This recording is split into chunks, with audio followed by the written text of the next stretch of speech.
Hello વિદ્યાર્થી મિત્રો, જેનો અગાઉનો જે આપણે લેક્ચર જોયો તેમાં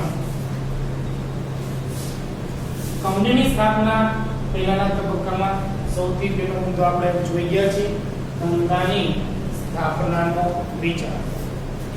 એટલે કે કોઈ પણ વ્યક્તિ છે એને સૌથી પહેલા ધંધો સ્થાપવા માટે વિચાર આવતો હોવો જોઈએ.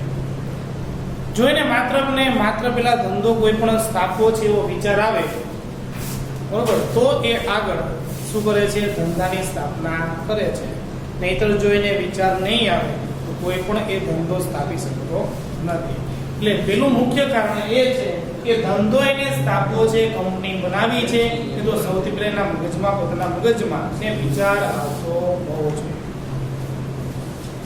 પછી ત્યાં વિચાર છે કે વ્યક્તિને આવે તોય ભલે અને કદાચ વ્યક્તિના સમૂહને આવે તો પણ ભલે, અને જે આ વિચાર જે છે એ પોતાના ધંધાની સ્થાપના તરફ તેને આગળ વધારે છે, એટલે ધંધાની સ્થાપના તરફ તેને દોરી જાય છે. અને જે આ વિચાર જે છે, જેના મગજમાં જે આ ધંધાનું બીજ જે પેટ્યું છે તે પોતાની કલ્પના શક્તિ અને સર્જકતા પોષે છે. એ પછી એ ધંધા તરફ આગળ વિચાર કરતો જાય છે. અને પછી એક વાર એવો સમય આવે છે કે શું કરે છે? એ ધંધો સ્થાપવા માટેની કલ્પના કરે છે અને એકવાર એ ધંધો બનાવે છે. પરંતુ આ તો આપણે ધંધાકીય પ્રવૃત્તિ કરવાની છે, અનેક પ્રકારના જોખમો પણ આવે. એ જોખમો ઉઠાવવા માટે આપણે તત્પર રહેવાનું છે, તૈયાર રહેવાનું છે. આપણને બધા જ દિવસો છે મુશ્કેલી વગરના જ પસાર થાય એવું ન પણ બને, પરંતુ તેની સાથે સાથે આપણે માલ સામાન, માનવ પુરવઠો, કર્મચારીઓ છે, આપણને ક્યાંથી મળશે, કેવી રીતે મળશે, બરોબર, એ પણ આપણે જોવાનું છે. અને આપણે ધીમે ધીમે છે ધંધા તરફ વળવાના છે. આવી રીતે આપણે કંપની અસ્તિત્વમાં લાવીએ છીએ. એટલા માટે જ તે કંપનીને પ્રવર્તકનો માનસ પુત્ર કહેવામાં આવે છે. કંપની છે કોનો? પ્રવર્તકનો માનસ પુત્ર છે. કોણ? તો કે કંપની. કારણ કે કંપનીનો ઉદ્ભવ કેમાંથી થયો? તો કે જે આ પ્રવર્તક, જે પોતાનો જે સ્થાપક છે ને એમાંથી. એટલા માટે ધંધાની સ્થાપનાનો અહીંયા વિચાર આવી રીતના કરે છે. વિચાર તો કર્યો ભાઈ મારે આવા પ્રકારની કંપની બનાવી છે, પરંતુ હવે તો એને શું કરવાનું છે? હવે બધા જ પાસાઓની તપાસ કરવાની છે. પ્રાથમિક તપાસ, જેને આપણે ઉપર છેલ્લી તપાસ કહીએ. જો એમાં એ સફળતા પ્રાપ્ત કરે, ના કે આમાં તો સારું એવું છે, આપણને બધા જ પાસાઓ મળી રહેશે, બધા જ પરિબળો પ્રાપ્ત થશે, તો પાછીની વિગતવાર ઊંડાણપૂર્વક તપાસ મળશે. તો ક્યાં, કેટલા વ્યક્તિ? એટલા માટે હવે પાછું આપણો બીજો મુદ્દો છે પ્રાથમિક તપાસ. પ્રાથમિક તપાસ એટલે કે ઉપર છેલ્લી તપાસ.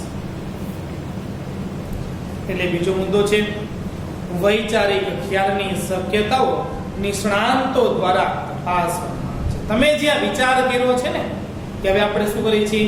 નિષ્ણાંત વ્યક્તિઓ પાસે જઈ છે, એનું સલાહ સૂચન, એની માર્ગદર્શન લઈ છે કે મને આવો ધંધો કરવાનો વિચાર જે છે બરોબર, એમાં કેવા પાસા જોશે, કેવા પરિબળો ભાગ ભજવશે. એટલા માટે કહે છે કે નિષ્ણાંતો પાસે જઈને આપણે પેલા સલાહ સૂચન મેળવવું પડશે. અને એમાં પણ પાછું સરકારનું પાસું કેટલું એમાં તટસ્થ છે. એટલું જ નહીં, આવક અને ખર્ચ અંગે અંદાજ લગાવવામાં આવે છે. આપણે કેટલી આવક પ્રાપ્ત થશે, કેટલો ખર્ચ થશે, બધો જ પહેલા આપણે વિચાર કરવાનો છે, અંદાજ લગાવવાનો છે. કારણ કે મૂડી તો જોશે ને, પૈસા ભેગા કરવાના છે. અને જો પરિણામ સંતોષકારક હોય તો તેની ઘનિષ્ઠ કહેતા ઊંડાણપૂર્વક તપાસ કરવાની. ઉપર છેલ્લી તપાસ તો કરી લીધી, તમને એમ લાગે કે ના આમાં તો સારું છે, બરોબર, આમાં આપણો ધંધો આગળ ચાલશે, તો એની ઘનિષ્ઠ કહેતા ઊંડાણપૂર્વક તપાસ કરવાની છે. એટલા માટે આ પ્રાથમિક તપાસ કર્યા બાદ આપણે એવું વિચારી ન લેવાય કે આપણને લાંબુ આપણને ધંધો ચાલશે. પરંતુ ઊંડાણપૂર્વક છે તળિયે સુધીની તપાસ કરું તો ખ્યાલ આવશે. નહીતર એમ કહેશું કે ના અત્યારે જેટલું થાય છે અત્યારે એટલું આપણે કામ કરીએ, પછી આગળનું આપણે જોયું જશે. પરંતુ એવું ન ચાલે. 10 વર્ષ થયા અને આપણને ક્યાંય કાચું મટીરિયલ મળતું જ નથી, તો શું કરશો? કંપની તો પછી આપણે બંધ કરવાનો વારો આવશે, કંપની વેચવાનો વારો આવે. એટલા માટે તમે જે પ્રાથમિક તપાસ કરો છો ને એના આધારે કંપની સ્ટાર્ટ ન કરાય. એની હવે આપણે શું કરવાની છે? વિગતવાર તપાસ કરો. જો વિસ્તૃત તપાસ કરવામાં ન આવે, તમે ઊંડાણપૂર્વક તપાસ ન કરો તો કદાચ એની વિપરીત પરિણામો, એના વિપરીત પરિસ્થિતિ પણ સર્જાય. એના કરતા વિરુદ્ધ આપણે ધંધો સ્થાપવાનો વિચાર કરી છે ને ધંધો બંધ થવાનો પણ વારો આવે, એવું પણ થાય. એટલા માટે જ તે આપણે શું કરીએ છીએ? વિગતવાર ઊંડાણપૂર્વક તપાસ હાથ ધરીએ છીએ. અને ઊંડાણપૂર્વક તમે જે ઊંડાણપૂર્વક જે તપાસ કરો છો ને એમાં કયા કયા પાસાને સાંકળવાના છે એ કીધું છે કે સરકારની જે આ નીતિ છે ને તે પેલા જો કે સરકાર શું કરવા માંગે છે પેલા ઈ જો. સરકારની કારણ કે કેવી નીતિ છે? તો કે બદલાતી જતી નીતિ છે. સરકાર છે પલટાય છે, બરોબર. 5 વર્ષ કોંગ્રેસનું શાસન હોય તો 5 વર્ષ છે ભાજપ, એના ભાજપનું શાસન હોય તો પોતાના નીતિ નિયમો બનાવશે, કોંગ્રેસનું શાસન હશે તો પોતાના નીતિ નિયમો બનાવશે. એમાં પાછું આ પરિસ્થિતિ ગંભીર જે પરિસ્થિતિ સર્જાય છે એમાંથી આપણે ધંધો કરવાનો છે. એટલે તમે 5 વર્ષનું જ વિચારી શકશો, લાંબુ વિચારવું તો નહીં વિચારી શકો. કારણ કે 5 વર્ષ પછી સરકાર બદલાય એના શું કરશે? નીતિ નિયમો બદલાશે. એટલે તમે 10 વર્ષ 20 વર્ષ 25 વર્ષનો તમે લાંબુ જ્યારે વિચારવા જાઓ છો ને ત્યારે સરકારની જે બદલાતી જતી નીતિ છે ને એ આપણને અવરોધે છે, અવરોધક પરિબળ સાબિત થાય છે. કાનૂની નિયંત્રણો, સરકારીની ઉપર નિયંત્રણો પર આ મૂકેલા છે. કંપનીઓ વિચારીને રાખ્યું હોય કે ના આપણે તો 5 વર્ષમાં 10 વર્ષમાં આટલો નફો પ્રાપ્ત થઈ જશે, તો આ નોટબંધી આવે. નોટબંધી આવે ત્યાં પછી આગળ શું થાય? તો કે ટેક્સ, બરોબર ને, બધા ટેક્સ નાબૂદ કરીને જીએસટી ટેક્સ લાવીને મૂકી દીધો. તો પાછું આપણે તો હતું ને ત્યાં જ બરોબર. કારણ કે આપણા દેશની સરકાર સ્થિર છે નહીં, રાજકીય પરિબળ છે એ બદલાતું જતું પરિબળ છે. એટલા માટે કીધું છે કે જ્યારે તમે કોઈ પણ કંપની ધંધો સ્થાપવાનો વિચાર કરો છો ત્યારે પ્રાથમિક તપાસના આધારે આ ધંધો ન બનાવાય, નહીં, ઘનિષ્ઠ ઊંડાણપૂર્વક તપાસ, તળિયે જઈને તપાસ કરવી પડશે. અને એમાં તમને પેલું પાસું કીધું છે કે સરકારની નીતિ તમે જુઓ કે શું વિચાર કરે છે, શું કરે છે ને શું કરવું છે ભવિષ્યમાં. કારણ કે બદલાતી જતી નીતિઓ છે, કાનૂની નિયમો, જે સરકાર જે નીતિ નિયમો બનાવે છે તેને પણ જોડે રાખો. કાચા માલની ઉપલબ્ધતા, તમે જે કંપની જે પ્રકારની બનાવો છો એમાં તમને કાચો માલ સામાન મળી રહેશે. કાચો માલ સામાન ન મળે તો પણ મારી કંપની શું કરવું પડશે? બંધ કરવી પડશે. કાચા માલની ઉપલબ્ધતા, હવે તમે જે ચીજવસ્તુ તૈયાર કરીને બજારમાં વેચવાના છો તે ચીજવસ્તુની માંગ અને પુરવઠો, એના ગ્રાહકો છે કેટલા બજારમાં, એનો સર્વે કરો. માંગ અને પુરવઠો, એની સ્થિતિ, તેની સહાયક સેવાઓની સગવડ. સહાયક સેવાઓ તો કે વાણિજ્યને સહાયક સેવાઓ કઈ કઈ? આવડો મોટો તમે ધંધો કરો છો, કંપની બનાવો છો, પરંતુ સહાયક સેવાઓ કઈ કઈ? તો એક તો વાહન વ્યવહાર, તમારા કંપનીથી બજાર સુધી એક્સપોર્ટ, બરોબર ને, વસ્તુને લઈ જવાને લાવવા માટે તો કે રોડ રસ્તા પેલા તો ત્યાં સારા છે કે નહીં પેલા ઈ જો, બરોબર છે. બીજું સંદેશા વ્યવહાર, ફોન નેટવર્ક તો આવવું જોઈએ ને, કારણ કે ફોન વગર તો ચાલશે નહીં, કોઈ વ્યવહાર જ નહીં થાય. ત્રીજું બેંક, તો આજુબાજુના નજીક છે વિસ્તાર, બેન્કિંગ વ્યવહાર કરવો છે તો એટલા માટે કીધું છે સહાયક સેવાઓની સગવડમાં વાહન વ્યવહાર, બેંક, વીમો, વખાર, ગોડાઉન, આ બધી સેવાઓને આપણે જોવાની છે. વગેરે બાબતો અંગે ચકાસણી કરી તપાસ કરે છે. પેલા બધી બાબતોની તપાસ કરો, ચકાસો છો, એને ઊંડાણપૂર્વક જઈને તપાસ કરો.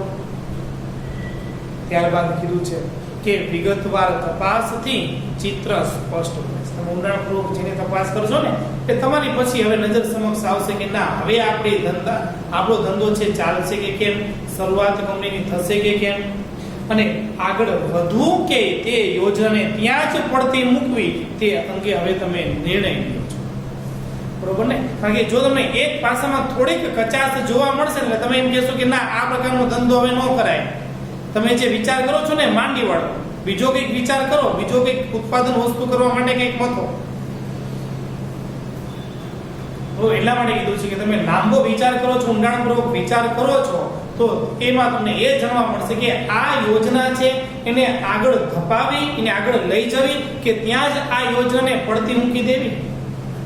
કારણ કે જો આપણે તો શું બધો વિચાર કરી છે, બરોબર, એટલા માટે એ કહે છે કે આ યોજનાને તમારે આગળ લઈ જવી છે કે ત્યાં જ યોજનાને પડતી મૂકી દેવી છે. કારણ કે કાચું માલ સામાનનું આપણે પૂરતી મૂડી નથી, એના માટેના કોઈ સારા કર્મચારીઓ નથી, તો આ આગળ કરી શકાય નહીં. એટલે હવે આપણે વિગતવાર તપાસ હાથ ધરી છે.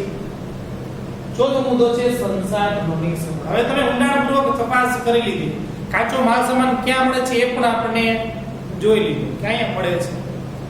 સાધન સામગ્રી તો કયા દેશમાંથી મળી જશે, મૂડી તો કે આટલા શેર હોલ્ડર આપણે શેર બહાર પાડશું એટલે આટલી મૂડી મળી જશે. હવે આપણે શું કરવાનું છે, સંસાધનોની સગવડ. સંસાધનો એટલે કે જે સાધન સામગ્રી છે તેને બધાને હવે આપણે ભેગા કરવાના છે. પ્રોજેક્ટને આગળ ધપાવવાનો નિર્ણય લેવામાં આવે ત્યારે જરૂરી સંસાધનો જેમ કે મશીનરી, યંત્ર સાધન સામગ્રી તો જોશે ને, મશીનરી, સાધનો, જમીન વગેરેની વ્યવસ્થા કરવા પત્ર વ્યવહાર, કરાર અને અન્ય જરૂરી વિધિઓ કરવા. હવે બધું આપણે બધા જ પાસાનો વિચાર કરી નાખ્યો. હવે આપણે શું કરવું છે, બધા જ સાધન સામગ્રી છે આપણે ભેગા કરવાના છે.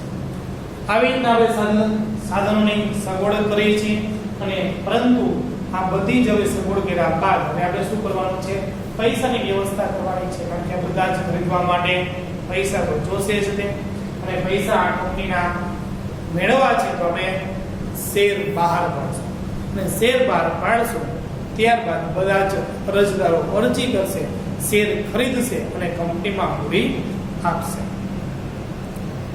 જે સાધનો કે મિલકતો ખરીદવા માટે અને સ્થાપના અંગેના જરૂરી ખર્ચાઓ આવશ્યક બનશે તે અંગે નાણાકીય બાબતોની વિચારણા હાથ ધરાય છે. મિલકતો આપણે ખરીદવી છે તો પૈસા તો જોશે ને, એટલા માટે કીધું છે કે મિલકતો ખરીદવા માટે જે આ સ્થાપનાની વિધિ જે છે ને પહોંચી વળવા માટે ખર્ચાઓ કરવાના છે. એટલા માટે કે નાણાકીય બાબતોની સૌથી પહેલા વિચારણા કરવામાં આવે છે. આટલી મૂડી આપણે ભેગી કરશું કેવી રીતે, એટલે કે હવે આપણે નાણાકીય વ્યવસ્થા કરવાની છે. તો આવી રીતે કંપનીની સ્થાપના પહેલાનો તબક્કો આવી રીતના પસાર થાય છે. પેલા આપણે શું કર્યું કે ધંધાની સ્થાપનાનો વિચાર કર્યો, કે વિચાર કરતા કરતા એની પ્રાથમિક તપાસ કરી, પ્રાથમિક તપાસ કરીને એની આપણે ઘનિષ્ઠ ઊંડાણપૂર્વક તપાસ કરી, ઊંડાણપૂર્વક તપાસ કરતા કરતા આપણને તમામ સંસાધનોની સગવડ પ્રાપ્ત થશે કે નહીં તે જોયું, અને આ સાધન સામગ્રી મળે છે પરંતુ નાણાકીય વ્યવસ્થા કરવાની છે. નાણાકીય વ્યવસ્થા તો આપણે શેર બહાર પાડીને કરવાની છે, બરોબર. હવે આપણે શેર બહાર પાડશું, બરોબર, એટલે આગળના ચેપ્ટરમાં છે પાછું એ પણ જોશું. પરંતુ એ પહેલા નાણાકીય વ્યવસ્થા થઈ ગઈ છે, પરંતુ સૌથી પહેલા આપણે શું કરવું છે, નોંધણીનો તબક્કો જોવો છે, બરોબર. કે આ ધંધાને આપણે શું કરવાનું છે, રજીસ્ટર્ડ કરાવવાનું છે, પેલા નોંધાઈ દે, બરોબર ને. થોડાક આપણી પાસે પૈસા તો હશે જ તે ને, બરોબર. એટલા માટે પેલા આપણે શું કરવું છે, નોંધણીનો તબક્કો. આ જે આપણે જોયો કે નોંધણી પહેલાનો તબક્કો હતો, અને હવે જે આપણે તબક્કો જોઈએ છીએ એ કયો તબક્કો છે, તો કે નોંધણીનો તબક્કો, બરોબર. તો કે નોંધણીનો જે તબક્કો છે એટલે કે નોંધણીનું પ્રમાણપત્ર મેળવવાનો તબક્કો.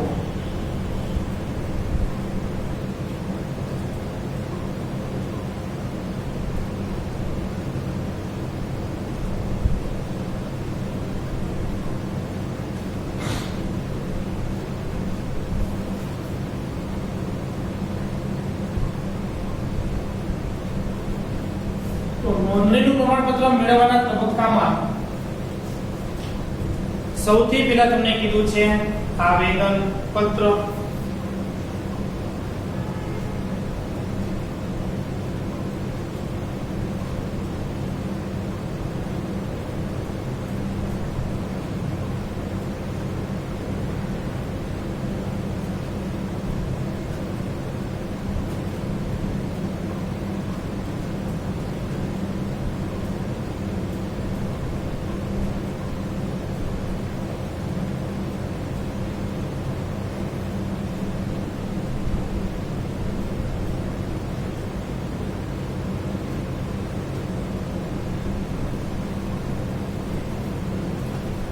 નોંધણીનું પ્રમાણપત્ર મેળવવાના તબક્કામાં આપણે નોંધણીનું પ્રમાણપત્ર મેળવવું છે તો કે નોંધણીનું પ્રમાણપત્ર મેળવવા માટે કયા સૌથી પહેલા દસ્તાવેજો તમારે તૈયાર કરવા પડશે, બરોબર? તો જે તમારે દસ્તાવેજો તૈયાર કરવા પડે છે તો એ દસ્તાવેજમાં સૌથી પહેલા તમને કીધું છે આવેદન પત્ર.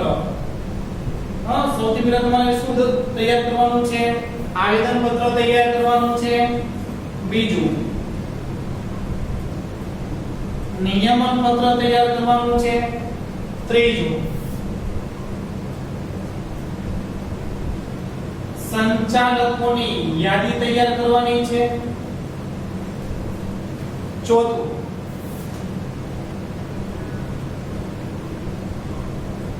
સંચાલકોની લેખિત સંમતિ અને તેનું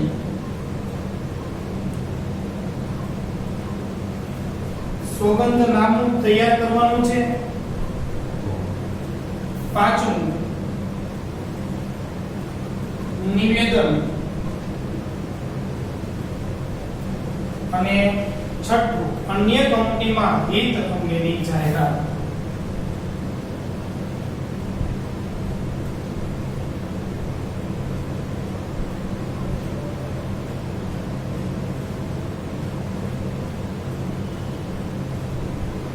આવી રીતે જે તમારા જે 6 તબક્કા છે એ નોંધણીનું પ્રમાણપત્ર મેળવવાનો તબક્કો અહીંયા સમજાવ્યો છે.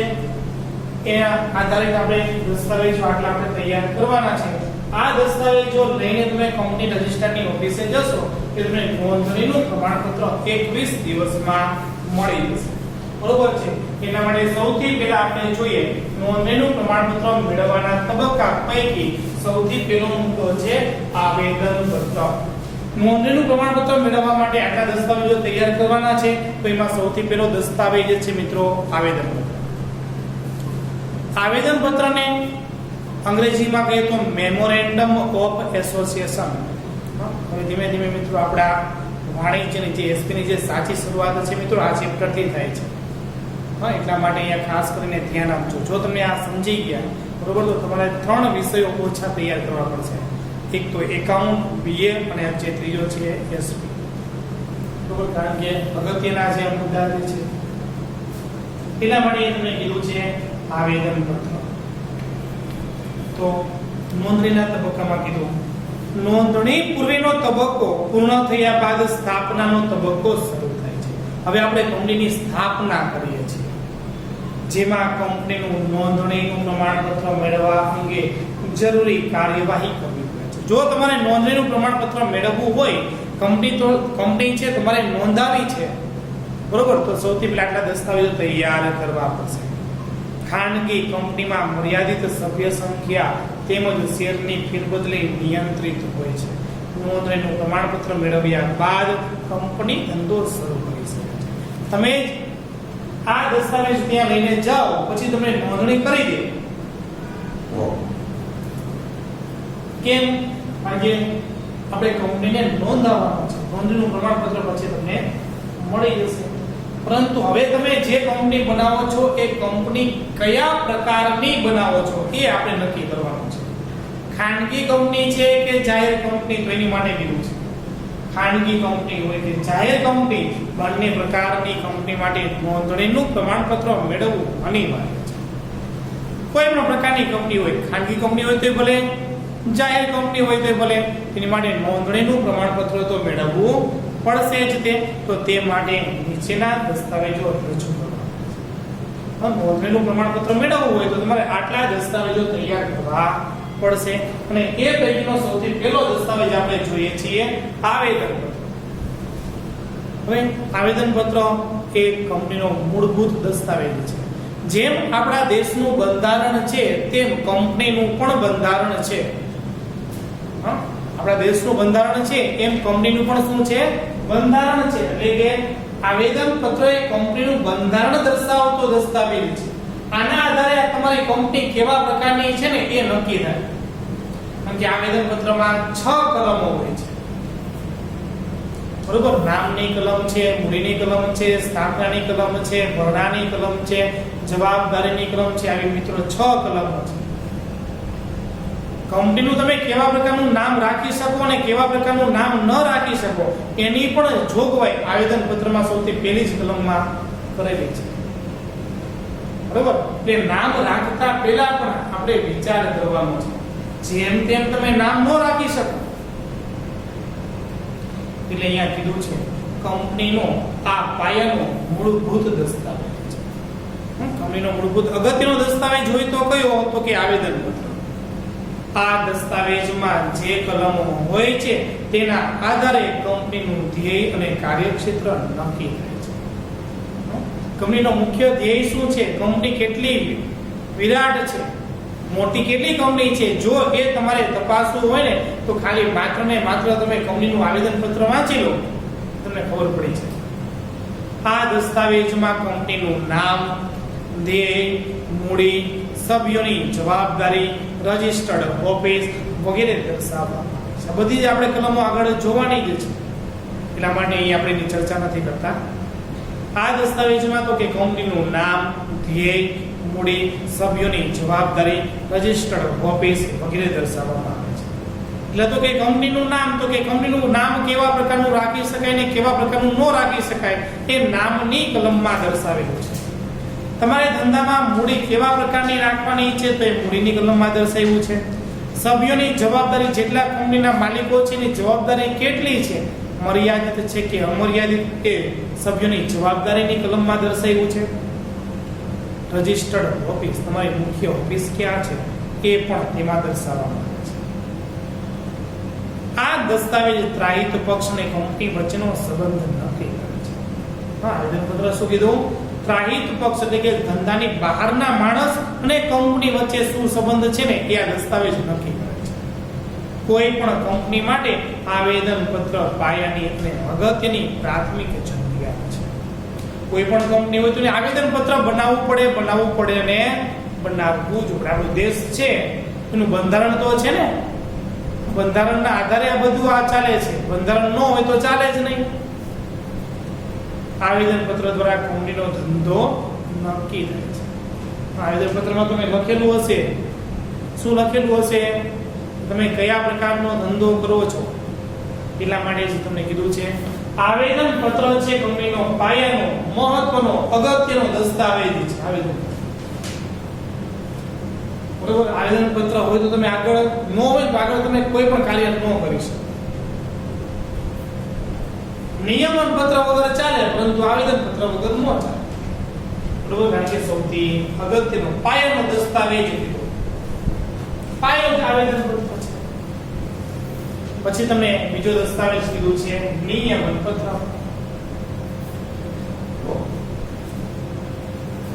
આવેદન પત્રને મેમોરેન્ડમ, નિયમન પત્રને આર્ટિકલ્સ ઓફ એસોસિએશન કહેવાય. નામ જ એવું છે નિયમન પત્ર. નિયમન એટલે નિયમ કોને લાગુ પડે તો કે કંપનીને. જે કંપની નીતિ નિયમો બનાવે છે તેનું જ તેને પાલન કરવાનું છે. ને આ નીતિ નિયમો કોને તૈયાર કરવાના છે? કંપનીએ જ તૈયાર કરવાના છે અને કંપનીએ જ પાલન કરવાનું છે. કંપનીએ બનાવેલા હોય અને કંપની ઉલ્લંઘન કરે તો એને દંડ અને સજા થાય. કેમ? કારણ કે પોતે જ બનાવીને પોતે જ ઉલ્લંઘન કરે તો ચાલશે? ન ચાલે.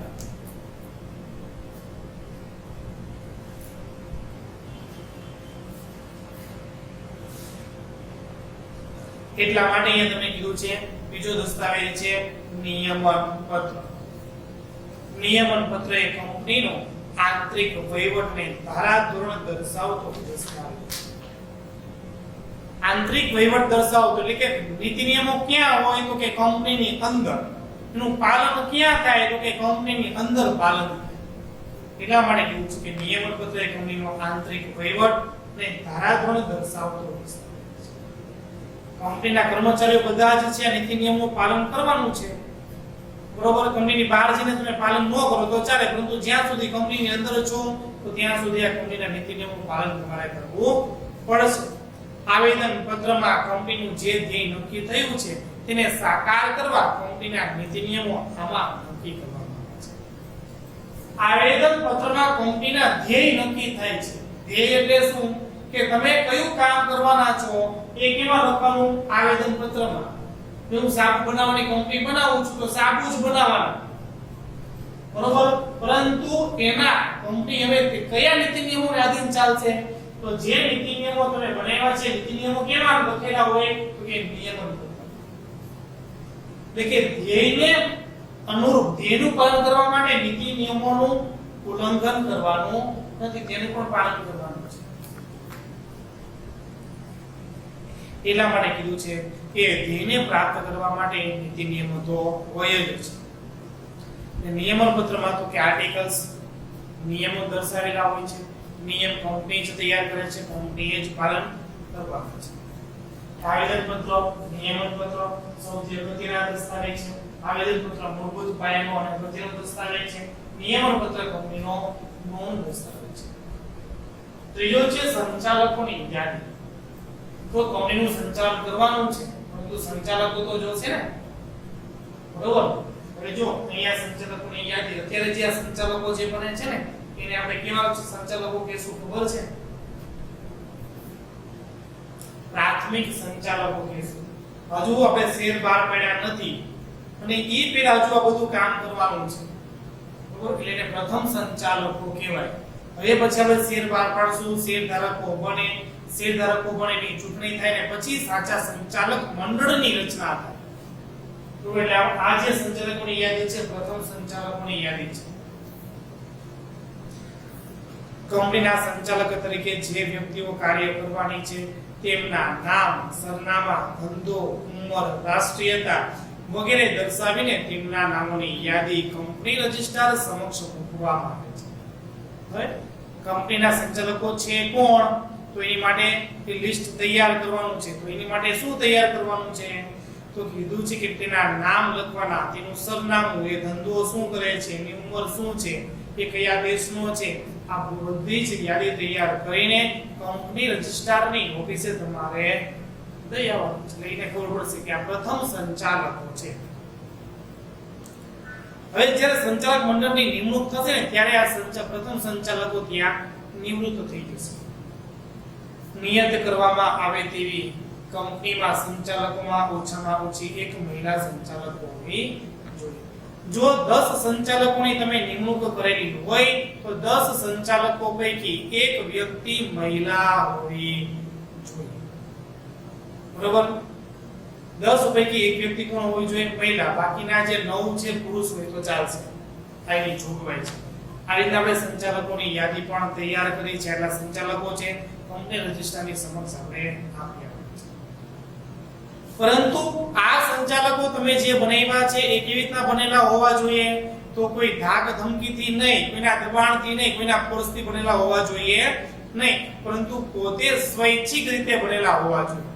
એવું છે ને શું કરવાનું છે? લેખિત સંમતિ આપવાની છે અને એનું સ્ટેમ્પ પેપર ઉપર સોગંદનામું લેવાનું છે કે ભાઈ અમે જે આ કંપનીમાં સંચાલકો બનાવીએ છીએ કેવી રીતના અમે સ્વેચ્છાએ બન્યા છે. દરેક સંચાલકે રજિસ્ટ્રારને સંચાલક તરીકેની જવાબદારી સ્વેચ્છાએ સ્વીકારેલી છે તેવી લેખિત સંમતિ આપવાની છે. રજિસ્ટ્રાર સમક્ષ એને સંમતિ આપવાની છે ભાઈ અમને જે સંચાલકો બનાવ્યા છે ને અમે સ્વેચ્છાએ બન્યા છે, બરોબર. કોઈના ધાક ધમકીથી, કોઈના દબાણથી બનાવેલા છે નહીં. તે ઉપરાંત વર્ણો ભરનારને પ્રથમ સંચાલકે રજિસ્ટ્રાર સમક્ષ નીચેની બાબતો અંગે સોગંદનામું રજૂ કરવું પડે છે. કયા પ્રકારનું સોગંદનામું આપવાનું છે? તો હવે કીધું છે. તો એમાં કીધું છે કે તે કોઈ પણ ગુના માટે ગુનેગાર ઠરેલ નથી. પેલા તો એનો કોઈ ગુને એને છે ને કોઈ ગુનો કરેલો હોવો જોઈએ નહીં. જો એની ઉપર કોઈ પણ પ્રકારનો ગુનો હોય, બરોબર, તો એ વ્યક્તિ સંચાલક બની શકશે નહીં. આ પૂર્વ શરત છે. એટલે કે ગુનેગાર હોવો જોઈએ નહીં. એ પ્રકારનું એને સોગંદનામું લેખિતમાં આપવાનું છે. બીજું, તે કોઈ પણ છેતરપિંડી કે ગેરરીતિ માટે ગુનેગાર ઠરેલ નથી ને, બરોબર. કોઈની જોડે છેતરપિંડી ન કરેલી હોવી જોઈએ અથવા તો ગેરરીતિના આરોપમાં એ સંકળાયેલો હોવો જોઈએ. એટલે એની ઉપર કે આવું બીજું તમને કહે છે કે એની ઉપર કોઈ પણ પ્રકારનો કોર્ટમાં કેસ દાખલ થયેલો હોવો જોઈએ નહીં. અને મેં તમને જે હું જે સંચાલક બન્યો છું, મેં તમને જે આ બધી માહિતી આપી છે એ બધી જ માહિતી કેવી છે? સાચી છે. એટલે કીધું છે કે રજિસ્ટ્રાર સમક્ષ જે માહિતી આપવામાં આવી છે તે સાચી અને પૂર્ણ માહિતી છે. આ પ્રકારનું તેને સોગંદનામું લખીને આપવાનું છે, જેથી કરીને પાછળથી સંચાલક બન્યા પછી વ્યક્તિ ફરે નહીં. એટલે આવી રીતના સંચાલકોને આપણે લિખિતમાં સંમતિ અને તેનું આપણે સોગંદનામું પણ આપણે લઈશું. અને આ સોગંદનામું છે આપણે ક્યાં નોંધાવવાનું છે? કંપની રજિસ્ટ્રારની ઓફિસે. હવે પછી તમને કીધું છે મુદ્દો છે નિવેદન. કોને આપવાનું છે? તો સંચાલક જ નિવેદન આપશે. શું નિવેદન આપે છે? તો એની માટે કીધું છે કે કંપનીની સ્થાપના માટે કાયદાની સૂચિત એવી તમામ જોગવાઈનું પાલન કરવામાં આવ્યું છે. અમે જે આ કંપનીની રચના કરી છે એ કંપની કાયદા નવા 2013 ની તમામ જોગવાઈનું પાલન કરીને જ અમે આ રચના કરી છે. બરોબર, એવું તેને નિવેદન આપવાનું છે. તેમ દર્શાવતું નિવેદન કંપની રજિસ્ટ્રાર સમક્ષ નોંધાવવું પડે છે. બરોબર, કે અમે જે આ કંપનીની રચના કરી છે નવા કંપની ધારા 2013 ની તમામ જોગવાઈનું પાલન કરીને જ અમે કંપની બનાવીએ છીએ. આવું તેને નિવેદન ત્યાં નોંધાવવાનું છે. આ નિવેદન પાછું લેખિતમાં નહીં, છાપેલું હોવું જોઈએ. બરોબર, લેખિતમાં તમે લખીને કાગળિયો આપી દેશો એમ નહીં. કોમ્પ્યુટરમાં ટાઈપિંગ સહી સિક્કા સાથે હોવું જોઈએ. અને જેમાં કોના સહી સિક્કા હોવા જોઈએ તો કે છે કે જેમાં એડવોકેટ એટલે કે વકીલ, ચાર્ટર્ડ એકાઉન્ટન્ટ, પોસ્ટ એકાઉન્ટન્ટ અથવા કંપની સેક્રેટરી માંથી જે આ કંપનીની સ્થાપના વિધિમાં સંકળાયેલો હોય તેને સહી પણ કરવી પડે. એમ નામ ચાલશે નહીં તો સેક્રેટરી તો આપણે પહેલા નિમણૂક કરેલી છે. બરોબર, એ સહી સિક્કા કરશે. કંપનીના નિયમન પત્રમાં જે સંચાલક, મેનેજર કે સેક્રેટરી તરીકે જેનું નામ હોય એને સહી પણ કરવી પડે. જે તમે સંચાલક રાખેલા હોય છે તે સંચાલકે પણ સહી કરવાની. મેનેજર હોય તો મેનેજર પણ સહી સ્વીકાર કરશે અને સેક્રેટરી હોય તો સેક્રેટરી સહી સ્વીકાર કરશે. આવા પ્રકારનું તમારે નિવેદન ક્યાં નોંધાવવાનું છે? કંપની રજિસ્ટ્રાર સમક્ષ. અને છેલ્લે તમને કીધું છે અન્ય કંપનીમાં હિત અંગેની જાહેરાત. કોને? તો કે સંચાલક. સંચાલક છે કે તમે દાખલા તરીકે રિલાયન્સ કંપનીમાં સંચાલક બનવાના છો. બરોબર, તો કે મારું હિત કેમાં સંકળાયેલું છે? તો કે આ જ કંપનીમાં સંકળાયેલું છે. બીજી કંપનીમાં કોઈ પણ પ્રકારનું હિત છે નહીં, કે બીજી કંપની સાથે સંકળાયેલો નથી. એવા પ્રકારનું નિવેદન આપવાનું છે. કીધું કે કંપનીના સંચાલકો, મેનેજર, સેક્રેટરી કે ભરણું ભરનાર જો બીજી કંપની સાથે સંકળાયેલો હોય અને તેમાં તેમનું હિત હોય તો તે અંગેની માહિતી આપવી પડે છે. જો બીજી કંપનીમાં પણ એ વ્યક્તિ સંચાલક હોય તો એને અત્યારથી જ ખુલાસો કરવાનો છે કે હું છે આટલી કંપનીમાં સંકળાયેલો છું. બરોબર, નહીતર તો શું થશે કે આપણા કંપની જે અગત્યની અને મહત્વની જે બાબતો જે છે, છુપા રહસ્યો જે છે તે બીજી કંપનીમાં જઈને કહેશે. એટલા માટે એને અન્ય કંપનીમાં તમારું હિત છે, બીજી કંપનીમાં તમે સંચાલક છો કે કેમ એ અત્યારથી જ તેને જણાવી દેવાનું છે. બરોબર, જેથી કરીને પાછળથી જે આપણા ધંધાના ગુપ્ત રહસ્યો હોય તે બીજી કંપનીને કહેશે નહીં. એટલા માટે કીધું છે અન્ય કંપનીમાં જો એ વ્યક્તિ જોડાયેલો હોય તો તે અંગેના હિત અંગેની અત્યારથી જ તેને જાહેરાત કરવાની છે. પહેલા જ એને કહેવાનું છે હું આટલી કંપનીમાં સંચાલક છું, હવે હું તમારી કંપનીમાં સંચાલક બનવા જઈ રહ્યો છું, તો મને તમે રાખશો કે કેમ? બરોબર, આવી રીતના પહેલા એને જાહેરાત કરી દેવાની છે. અને જો તો હોય બરોબર તો એને આ નિવેદનમાં કહેવાનું પણ છે કે હું આટલી કંપનીમાં સંકળાયેલો છું, સંચાલક પદે છું. તો આવી રીતે નોંધણીનું પ્રમાણપત્ર મેળવવા માટેના દસ્તાવેજો આપણે છ આવેદન તૈયાર કરવાના છે. આવેદનપત્ર, નિયમનપત્ર, સંચાલકોની યાદી, સંચાલકોનું લેખિત સંમતિ અને તેનું સોગંદનામું, નિવેદન અને અન્ય કંપનીમાં હિત અંગેની જાહેરાત. અને સૌથી છેલ્લું છે નોંધણીનું પ્રમાણપત્ર. હવે આ દસ્તાવેજો આપણે તૈયાર કરીને નાખ્યા છે. આ દસ્તાવેજો તૈયાર કરીને આપણે કંપની રજિસ્ટ્રાર સમક્ષ આપણે આપી આવ્યા છીએ. હવે તમને શું કરશે કંપની રજિસ્ટ્રાર જે મેનેજર છે તમને 21 દિવસની મુદત આપશે અને 21 દિવસ પછી તમે ત્યાં જશો તો તમને નોંધણીનું પ્રમાણપત્ર દસ્તાવેજ આપી દેશે. બરોબર, નોંધણીનું પ્રમાણપત્ર તૈયાર થઈ ગયું છે તો જોઈએ આપણે ઉપરના દસ્તાવેજો એટલે કે જે આ 6 દસ્તાવેજો હતા તે આ દસ્તાવેજો તમામ લઈને જરૂરી ફી લઈને તમે કંપની રજિસ્ટ્રારની ઓફિસે પહોંચી જાઓ.